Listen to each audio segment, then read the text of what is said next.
Tam já, to je podle mě tak nejlepší, no. Rozhodně bych to nelítal na horizont, to letadlo ti hrozně plave, to nesestřelíš nic, že jo, ty musíš řídit letadlo, ne horizont, vole. No, to jsme se to lítalo docela dobře. No tak si zkus tohle, jo, vidíš, že to je úplně o ničem jiném. Takže ty 4 dole lajna a pak ten stoupák nahoru, takhle to mám já. Ne, na horizont, zakrytý na letadlo. A ty 4 dole a vlevo je nahoře jako. No, vlevo to stoupá asi 2 čtverečky od konce, to stoupá nahoru. Jo, ano. A co to je, prosím tě, za ten mod? Vektor to byl. Vektor. To musím napsat, protože jsem blbý, kdyby asi byl aktualizace, to se nehledám.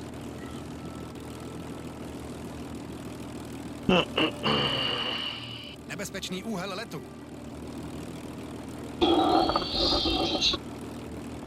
Hele, já jsem vyhrál bitvu mezi tím. Je dobrý. Když jsem nastavoval kameru, nastavoval výš.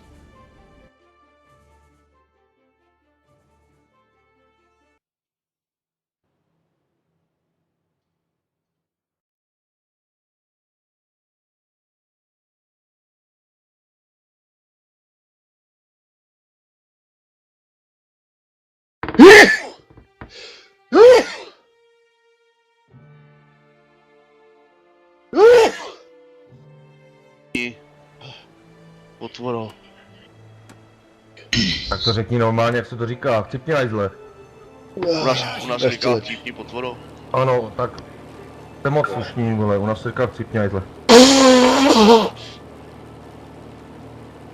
Dám se na hokej.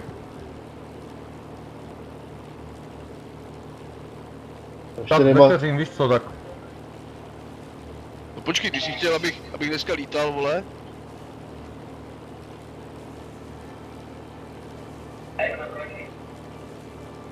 Kurňa, kde je náš buldozer?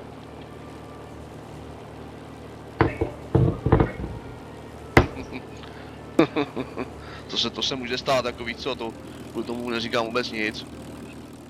Nahoru. já to teda nechápu, ale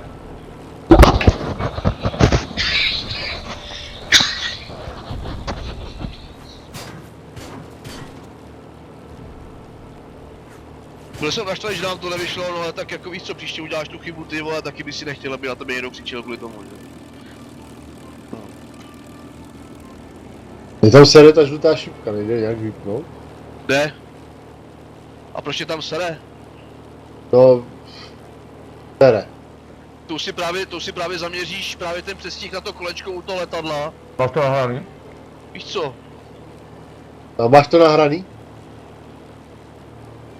Co si dal? Ten úkol. Pěkně, dobře ty.